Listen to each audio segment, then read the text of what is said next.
Ištrauka iš romano Visatos giesmė. 4 dalis Būties pasauliai. Skyrius Gyvybės pasaulis. Pokalbis su gyvybės šaltiniu. Šokliukė, Melodija ir Meilutė pateko į gyvybės pasaulį, į jo aukščiausią poplanį. Kaip šios švelnios būtybės čia derėjo. Jas apgaubė pastelinių atspalvių šydas, per kurį išryškėjo sodri subtiliausių formų augalija. Visa aplinka buvo draugiška, geranoriška. Prie jų vis prisiartindavo įvairių rūšių gyvūnai, kurie jas uodė, baksnojo nosimis, smalsavo susipažinti su naujokėmis, o patenkinę savo smalsumą nueidavo toliau. Atrodė, kad ir gyvūnai, ir augalai jaukiai snūduriuoja ir sapnuoja tiek šias svetimšales, tiek savo pačių gyvenimą. Chaosietis netgi ėmė bendrauti tarpusavyje pusbalsiu, bijodamas sutrikdyti šią harmoningą palaimos būseną. Jos iš lėto judėjo pirmyn, kol priėjo aukštą uolą, nuo kurios žemyn sruvo galingas šaltinis. Net ir šaltinio srovė nekėlė triukšmo, o darniai susiliesdavo su akmenimis ir lyg drauge su jais čiuoždavo žemyn. Ten liejosi į gaivų upelį, kuris, supamas palaimingai snaudžiančios augalijos, džiaugsmingai gurgėjo į ūkanotuosius tolius. Trijulė priėjo prie šaltinio ir ketino čia prisėdusios pasitarti, kur keliauti toliau. Netikėtai, šaltinis mestelėjo jų pusėn purslų srautą. Chaosiečių sąmonę pasiekė minkštas, malonus balsas ir jos suprato, kad į jas kreipėsi šio pasaulio jungtinė sąmonė. Gyvybės šaltinis ėmė joms giedoti apie laimę kurti gyvybę, skleisti vis naujas, tobulas, prototipinės gyvybės formas. Jis atskleidė savo klausytojams didžiausią savo svajonę – dar daugiau motinos sąmonės kiekviename gyvybės pursle. Kaip mes galime jos tau perduoti? Paklausė bendra mintimi chaosietės. Atsakymą pamatė savo sąmonėse kaip vaizdą. Iš chaoso nuleidžiamos monados turėtų turėti aplink save erdvę atmosferą iš motinos okeano dalelių. Dalį jų sau pasiliks korektoriai ir tas vietas užpildys savo pasaulio dalelėmis. Dalį jų sau pasiliks gyvybės šaltinis. Jis praturtės motinos energijomis, o monadą mainais aprūpins didesniu savarankiškos individualios gyvybės kiekiu. Ši, nusileidusi į stichijų valdomą psichikos pasaulį, galės vadovautis savo pačios gyvybiniais pojūčiais ir geriau pažinti savo gyvenimą. Chaosietės mažai išmanė apie gyvybės pasaulį, tik bendruosius dalykus, kurių jas jaunystėje mokė apie visus tvarkos pasaulius. Nė viena čia nebuvo lankiusis anksčiau. Norėdamos geriau suprasti, kur esančios, paprašė kolektyvinę sąmonę papasakoti, kaip ji radosi. Galima sakyti, kad aš esu visa ką savyje pagimdžiusios motinos sukurtas 3 kartos pasaulis. Iš pradžių jis savyje emanavo jūsų pasaulį, anapus tvarkos realybių. Šiam subrendus ir nusistovėjus, iš jo energijos ir materijos antrąja banga buvo sukurtas pirmasis tvarkos pasaulis. Jūs jį vadinate korektoriais, mes tikimybių pasauliu, nes jame bet kokia realybė reiškiasi tik abstrakčių idėjų lygiu. Kai šis subrendo ir nusistovėjo, 3 iš motinos okeano kilusi banga stumtelėjo tikimybių pasaulio energiją ir materiją iš savęs išskirti naują, dar tankesnių formų ir lėtesnio vibracinio dažnio pasaulį. Tai yra mus. Mes įgavome gebėjimą kurti gyvybę ir jos išraišką jausmą. Atleiskite, pertrauksiu, įsiterpė Melodija. Mūsų pasaulyje jausmai taip pat egzistuoja ir mes taip pat esame gyvos. Taigi nesuvokiu, kuo jūsų gyvybė ir emocija yra ypatingos, kad taptų viso pasaulio skiriamuoju principu. Jungtinė sąmonė šiltai atsakė. Tai, kas išreikšta mūsų pasaulyje, žinoma egzistuoja ir kituose, tik latentinė forma, nes kitaip negalėtų iš nieko atsirasti ir pas mus. Kiek galiu jausti jūsų ir tikimybių pasaulį, emocijos ten itin grynos ir netokios intensyvios, nes joms išreikšti jūs neturite specialių instrumentų. Jūsų tenykščiai kūnai nesukūrė organų, kurie skleistų jausmą kaip reakciją į aplinką, kaip vieną kertinių aplinkos pažinimo įrankių. Simpatijos ir antipatijos principas egzistuoja per visus pasaulius. Jo užduotis – padėti būtybėms greičiausiu keliu, aplenkiant sudėtingą intelektinio įvertinimo būdą, nuspręsti, ar tai, kas vyksta, dera su asmeninė misija ir asmeniniais tikslais ar nedera. Jūsų pasaulyje jausmas egzistuoja aukščiausia savo pasireiškimo forma, kaip tinkamumo ar netinkamumo pojūtis. Jūs sugebate vertinti sutiktas būtybės, kieno nors veiksmus ar savo pačių darbus ne tik kaip objektyviai deramus ar nederamus, bet ir nuspalvinti šį vertinimą asmeninę reakciją. Tai yra nuotaika. Taip, sutiko Melodija, aš dažnai jaučiu, kaip man elgtis, o ne mąstau, ką daryti. O jei mąstau, tai visien turiu pajusti, ar tai teisingas sprendimas, sutiko Meilutė.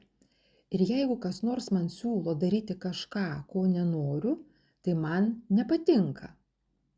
O aš būnu patenkinta, kai mūsų elongatorių komanda darniai kopijuoja monadas ir nepatenkinta, kai kas nors mums trukdo, įsiterpė Šokliukė.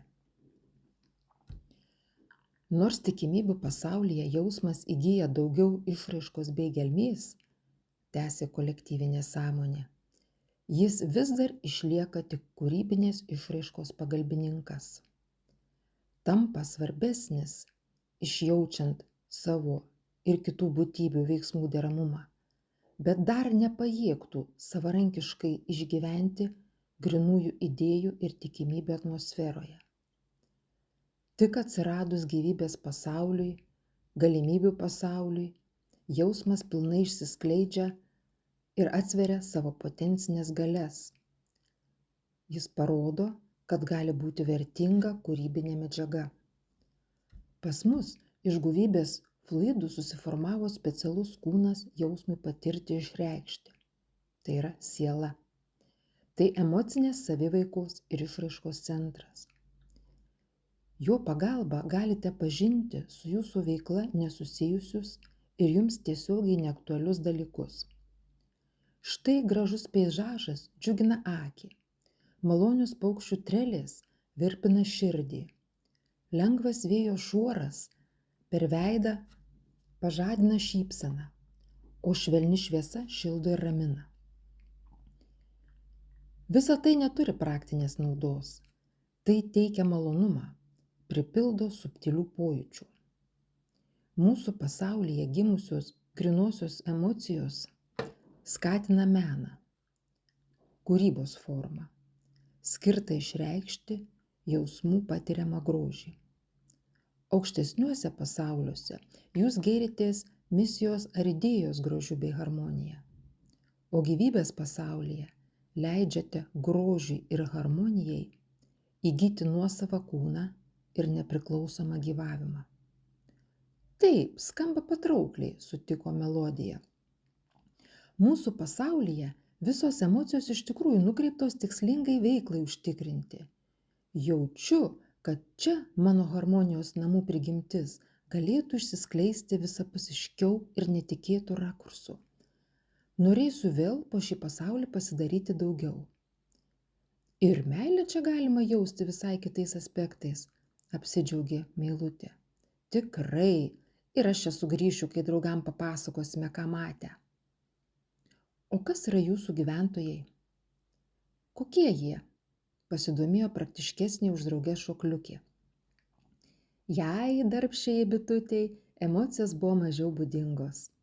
Žinoma, ji visada būdavo geros nuotaikos ir mėgo šokti, tačiau šiame gyvybingame pasaulyje neketino užtrukti ir jau ilgėjosi kasdienio įprasto monadų kopijavimo darbo.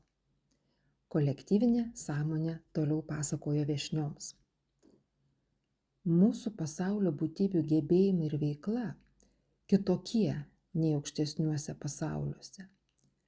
Šis pasaulis sukurtas vėliau už anuodų, taigi yra tam tikra prasme pažangesnis. Jame jau neskirstoma į kuriančius, palaikančius ir naikinančius individus. Visus tris aspektus savyje turi kiekviena mūsų pasaulyje gimusi būtybė. Čia trejopa būties prigimtis pasireiškia kitu pagrindu. Kaip sakiau, svarbus tapo jausminis simpatijos ir antipatijos pasireiškimas. Taip susiklostė, kad vieni mūsų pasaulio gyventojai kupini gilių jausmų ir gailestingumo, kiti santūrūs ir griežti, o treti yra tarsi centrinė ašis ir susitelkę į sąmoningumą. Man tai visgi primintų temperamentingus iniciatorius, niūrius terminatorius ir neutralius elongatorius, įsiterpė Meilutė. Emocinė išraiška panaši, tik funkcijos skiriasi, atsakė kolektyvinė sąmonė. Kaip minėjau, mūsų pasaulyje kiekvienas individas geba ir pats inicijuoti naują idėją, ir pats ją tęsti, ir reikalui kilus nutraukti. Tiek gailestingieji, tiek griežtieji, tiek į centrinę sąmonės ašį susitelkę individai yra ir kūrybingi, ir palaikantys, ir išbaigiantys. Tik užsiima skirtingo pobūdžio kūrybą. Visi mūsų pasaulio gyventojai yra galimybės. Tai yra, turi savyje galimybę numatyti tą ar kitą realybę. Gailestingieji dirba su šviesos ir ateities energijomis. Rūpinasi monadų apgaubimu sielos kūnais. Jie atsakingi už energijų ir patirties pritraukimą iš kitų, pažangesnių paralelinių pasaulių bei visatų. Jie globoja sielas, involucionuojančias į žemiau mūsų esantį psichikos pasaulį. Moko jas, kol šios ilsisi tarp savo įsikūnijimų į fizinę realybę, vadovauja toms evoliucionuojančioms sieloms, kurių sąmonės subrendo grįžti į dvasios pasaulį. Griežtieji dirba su tamsos ir praeities energijomis. Jie atsakingi už šio pasaulio patirties perdavimą kitiems, besivystantiems paraleliems pasauliams bei visatoms. Jie prižiūri mūsų pasaulio ekologinę pusiausvyrą. Kuo žemesni poplaniai, tuo grubesni tampa jausmai. Daug taršių jausmų ir aistrų į mūsų pasaulį prasiskverbia iš psichikos pasaulio. Į centrinę sąmonės ašį susitelkę individai mažiausiai išreiškia mūsų pasaulio jausmingumą. Būdami centre tarp dviejų priešingų polių, jie telkia savo dėmesį į motinos sąmonę, daug bendrauja su ja ir padeda to siekti kitiems. Dalis jų yra motinos ašies šventyklos žiniai, budriai stebintys, kad tiek viso mūsų pasaulio, tiek atskirų jo individų sąmonių centrinės ašys derėtų su motinos ašies vibracija. O nukrypimų pas mus gerokai daugiau nei viršutiniuose pasauliuose, nes gyvybė, jausmas tai ekspresija, tai polinkis veržtis už ribų, užvaldyti ir papildyti savimi. Kolektyvinė sąmonė šiek tiek patylėjo ir pridūrė. Manau, geriausiai pajusite mūsų sąmonės, mūsų plano gyventojų charakterius ir jų veiklą, susipažinę su jais. Baltosios ir juodosios skylės. Šalia jų iš oro materializavosi moteriškų energijų švytinti būtybė. Tai Gaiva, ji iš gailestingųjų, darbuojasi aukščiausiame mūsų pasaulio poplanyje. Ką veikia, papasakos pati. Aš su jumis atsisveikinu. Šaltinis nuščiuvo ir vėl tapo tik čiurlenančia vandens srove. Naujoji būtybė maloniai pasisveikino su viešniomis. Aš esu dalinė savo sąmonės projekcija, paaiškino ji chaosietėms. Mano pagrindinis darbas negali sustoti, tačiau mes gebame skaidyti savo sąmonę į daugiau nei vieną pasireiškimo centrą. Taip įgyjame daugiau įvairiapusės patirties. Keliaukis su manim, parodysiu, kuo užsiemu. Aplinka pasikeitė. Neliko pievelės ir šaltinio. Visos keturios atsidūrė tamsioje tarpgalaktinėje erdvėje. Jos pleveno visiškame nieke, o priešais akis vėrėsi įspūdingas reginys.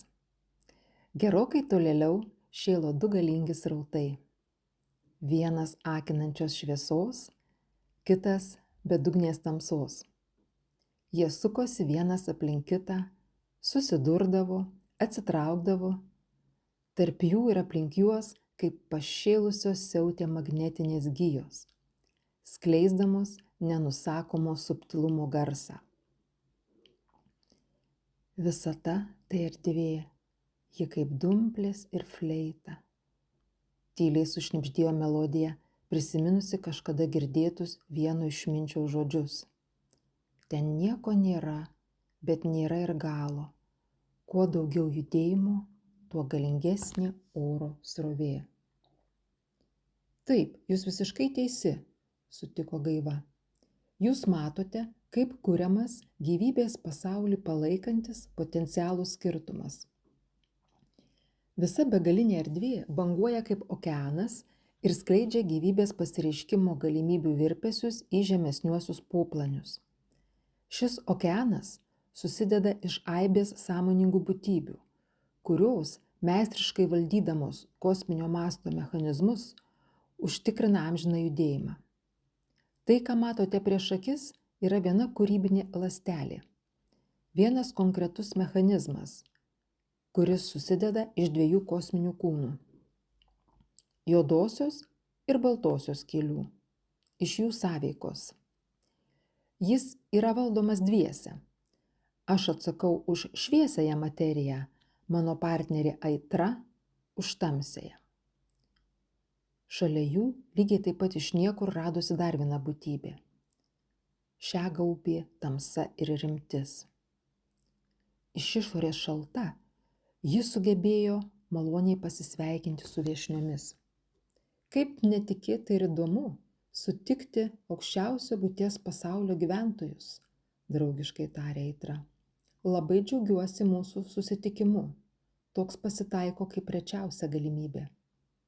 Ar mes jums netrukdome? Pasiteiravo Šokliukė. Ji pati nemėgo būti trukdoma ir dėl to gerbė kitų užimtumą. Bendrauti su jumis delegavau tik dalį savo sąmonės, atsakė Aitra, kaip ir mano kolegė. Taigi, mums ne tik, kad nepakenks, bet bus itin naudinga. Kas jūs domina? Ką jums jau spėjo papasakoti Gaiva?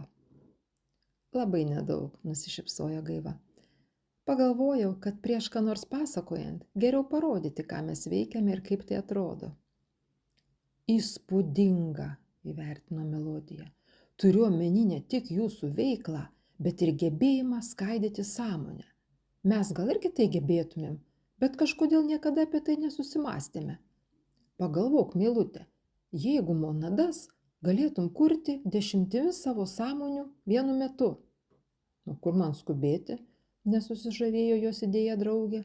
Prieš akis ištisa amžinybė. Prabėgančio laiko faktorius svarbus tik žemutiniuose pasauliuose. Aš jo turiu per akis net ir kurdama vieninteliu savo sąmonės variantu. Gaiva ir Aitra nusišypsojo. Nors ir skirtingos, jos chaosietėms atrodė kaip dvi vienos sąmonės dalys. Taip, kiekvienas pasaulis turi savo dėsnius, principus ir savitumus, sutiko Gaiva. Dėl to ir įdomu susitikti, palyginti, pasimokyti. Tai prašom papasakoti, kaip ir ką jūs čia darote, paprašė Melodija. Per baltąją skylę traukiu į mūsų pasaulio energijas iš kitų, pažangesnių pasaulių, esančių kitose nei mūsų motinos visatos realybėse, kitose visatose, ėmė pasakoti Gaiva. Manau, žinote, kad mūsų motinos sąmonės sukurta visata yra tik viena didžiosios dieviškos kūrėjos sąmonės ląstelė. Trys hausietės linktelėjo. Kažkada ankstyvoje jaunystėje joms buvo išdėstytas bendrasis kosmogonijos kursas, aprėpęs būties raidą nuo aukščiausio visako kūrėjo per jo sąmonės ląsteles visatas, per motinos vidinius pasaulius, iki materialiausių jos pasireiškimo lygių ir mikroskopinių sąmoningumo dalelių. Bendrais bruožais jos visą tai išmanė, tačiau praktiškai tuo dar nesidomėjo. Metafiziniai apmąstymai buvo būdingi vyresniems chaoso gyventojams. Jauniems pakako įspūdžių bei veiklos ir savo aplinkoje. Taigi, tęsė Gaiva, kiti kūrėjo visatų vidiniai pasauliai analogiški mums, bet tolėliau pažengusios sąmoningumo raidos. Jie mums atiduoda jiems nereikalingą savo pasaulio informacinę energiją. Ta energija jiems jau virto atgyvenusią patirtimi, trikdžiu tolesniai raidai, tačiau yra naudinga mums kaip potencinė kūrybos medžiaga. Gaiva trumpam nutilo ir leido viešnioms stebėti, kaip baltos šviesos sūkurys, pulsuodamas lyg širdis, iš savęs porcijomis skleidė intensyvius šuorus, o šie iš lėto sklaidėsi aplinkoje, išsiruošę nukeliauti begalinius atstumus. Aitros valdoma juodoji skylė sutraukia iš mūsų pasaulio mums nebereikalingą mūsų patirtį, kurią atiduodame kaip kūrybinės energijas mažiau už mus išsivysčiusiems pasauliams, taipogi anapus motinos visatos ribų. Tarp abiejų skylių susidaro galingi energijų vėjai, kurie ir palaiko gyvybės galimybių okeano bangavimą. Kitaip sakant, vienas mechanizmas atlieka daug skirtingų funkcijų. Vėl visos kurį laiką stebėjo procesą, dabar jau juodumos sutraukiantį į gylį. Atrodė, kad aplink tą tamsią masę viskas nyksta nebūtin. Baisu buvo net pagalvoti, kas nutiktų, jeigu jos per daug priartėtų prie to. Ar mes išnyktume, parūpo Melodijai? Ar įmanoma grįžti atgal? Gaiva su Aitra susižvalgė. O viešnios įžvalgios greit susiaudo mechanikoje. Jūs beveik atspėjote, tarė Aitra. Šios kosminės skylės taip pat yra ir komunikaciniai kanalai, padedantis bendrauti su tais kitų visatų pasauliais, su kuriais mainomės energijomis bei patirtimi. Mes galime juos girdėti, o jie gali mus. Galime netgi siųsti vieni kitiems vidinius vaizdus. Tačiau keliauti vieni pas kitus nebandėme. Nesu tikra, kad mūsų pasaulius jungiančioje kirmgraužoje, kokios ir yra baltoji ir juodoji skylės, vykstantys sudėtingi energiniai procesai nepakenktų mūsų sąmonės integralumui. Informacija apie mus gal ir nukeliaus, bet atgal į vieną formą galime nesusirinkti, juk ten galios kitokie gravitacijos, magnetizmo ir kiti kūnų bei energijų sąveikas valdantis dėsniai. Mes pasitenkinam bendrauti per atstumą. Su šių kosminio mastelio instrumentų pagalba mėginame suvokti, kaip evoliucija vyksta visiškai kitų dėsnių ir principų valdomoje aplinkoje. Kai ką iš šių patirties mėginame pritaikyti pas save. Na, gal ir taip, mąsliai nutęsė Melodija. Visgi, manyčiau, turėtų būti įmanoma keliauti per šiuos kanalus saugiai. Aš apie tai pagalvosiu. Šukliukė kumštelėjo Melodijai į šoną, sugrąžindama ją prie pokalbio. Melodija prisidengė burną ranka, kad suturėtų besiveržiančias naujas idėjas. Gaiva krenkštelėjo, nusišypsojo Melodijai ir tęsė. Dar viena mūsų kosminių instrumentų funkcija yra laiko formavimas. Šiame pasaulyje laikas jau tiek sutankėjo, kad iš daugiamečio tapo tripolis. Gali būti dalijamas į praeitį, dabartį ir ateitį. Jis takus kaip skystis ir lengvai išsiskaido į pluoštus.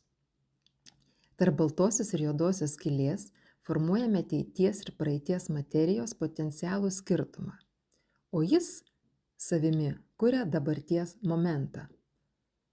Taip, laikas ir erdvė, leisdamiesi per pasaulį žemyn, kinta labiausiai, pastebėjo Melodija, užmiršusi įsipareigojimą tylėti. Čia dar vienas sritis, kurioje būtų galima atlikti įdomių eksperimentų. Apibendrinkime, pasiūlė dalykiška šokliukė, įdėmiai nužvelgusi kosminių skylių mechanizmą kaip kopijavimui paruoštą monadą. Perduoda kitoms visatoms mūsų informacinę patirtį, priima ją iš jų.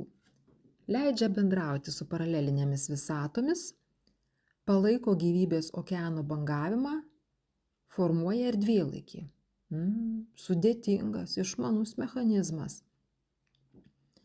Viską suvokėte teisingai, pagyrė Aitra. Tokių baltosios ir juodosios skylės konstrukcijų yra daug. Mes tarsi šio poplanio ląstelės, užduodančios gyvybės bangavimo ritmą žemesniems mūsų pasaulio lygmenims. Matau jūsų mintis. Rūpinatės, kad toks atsakingas darbas gali varginti. Ne, nei nuovargio, nei nuobodulio nejaučiu. O tu, Gaiva? Ji pasitikslino pas kolegę. Ši papurtė galvą. Kai nebeužtenka įvairovės, apie kurią sužinom iš kitų pasaulių, tuomet atidalijame dalį savo sąmonės ir siunčiame ją paklajoti po kitus mūsų pasaulio poplanius ar į žemiau esančią psichikos realybę. Štai, neseniai gavau užduotį iš savo vadovo atskirti dalį sąmonės į žemutinius gyvybės pasaulio poplanius, kuriuose nebespėjama tvarkyti su grubiųjų jausmų ir aistrų energijų tarša, atsklindančia iš psichikos pasaulio. Reikia jiems padėti. Gavote nurodymą ar buvote paprašyta? Meilutė jautriai sureagavo į tokį jos nuomonę perdėm kategorišką Aitros vadovo pareiškimą. Aitra supratingai nusišypsojo ir paaiškino. Griežtieji nesvarsto nurodymų, o jos vykdo.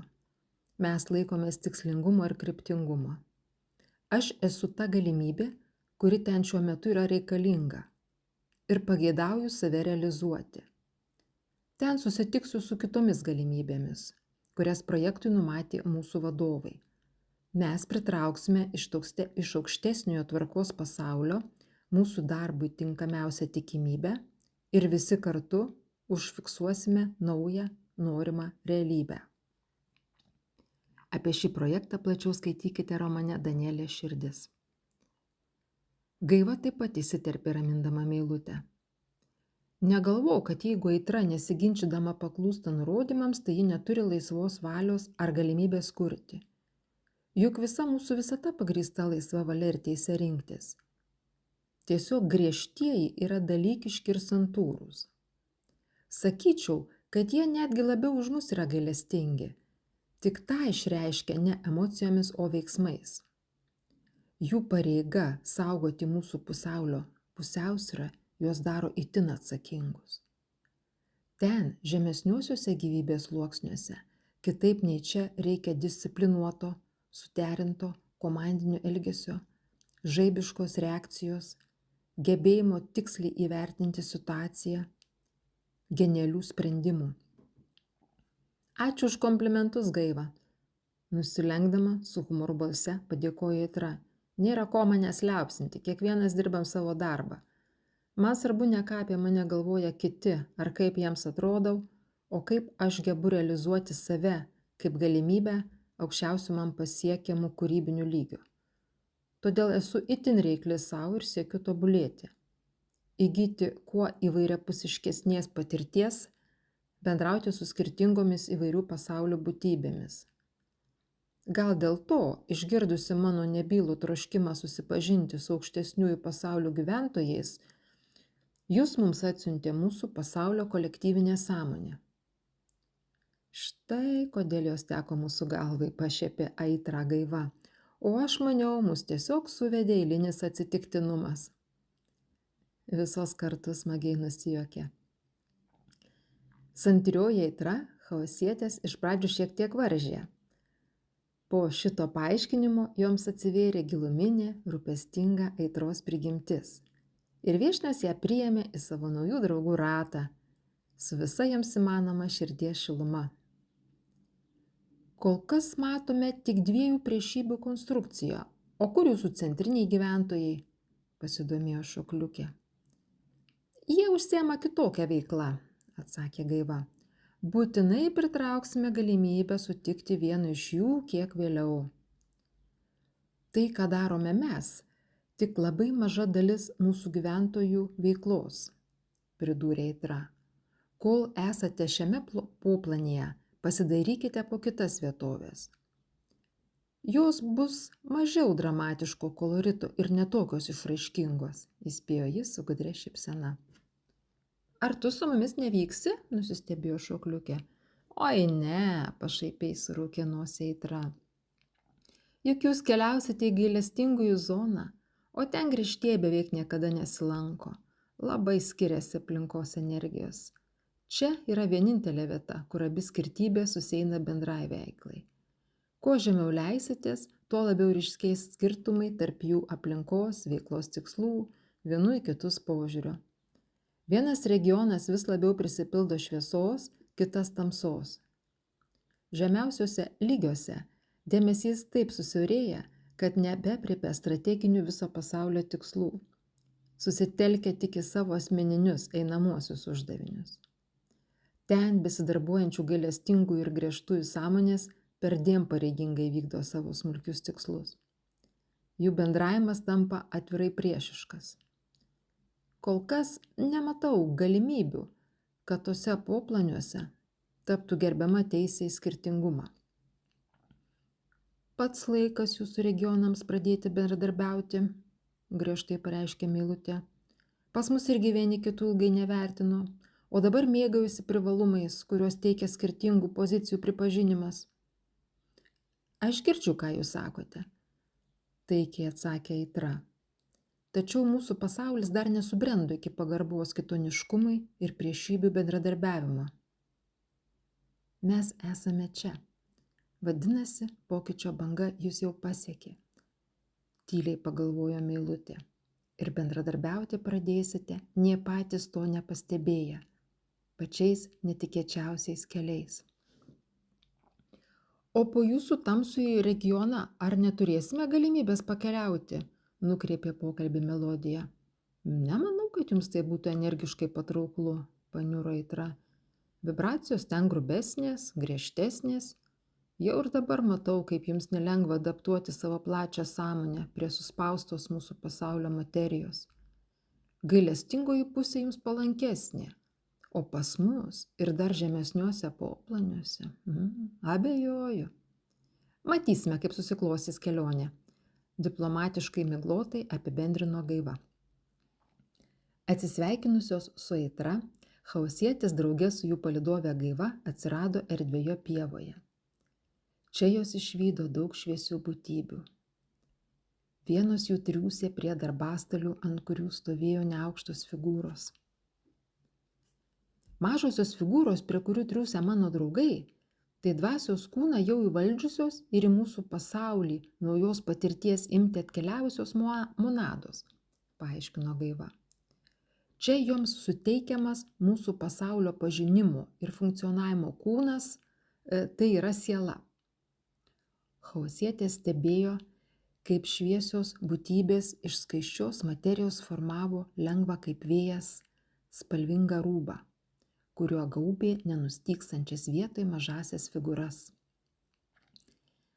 Aprengtasias globėjai mokė naudotis savo sielos kūnų kaip kūdikius. Dvasios pasaulyje įgudusios viską atlikti minties jėga, čia monados turėjo susipažinti su nauju valdymo įrankiu noru. Suprantama, vien žinojimo, jog reikia norėti, judėti, kad kur nors atsidurtum ar ką nors paimtum, nepakako. Naujasis instrumentas vangiai pakluso neįgudusiems vartotojams Ir jie klupinėdami, griuvinėdami, susidurdami ir aikčiodami mokėsi pirmųjų žingsnių bei judesių. Jie tokie gyvybingi, meiliai kalbėjo Gaiva.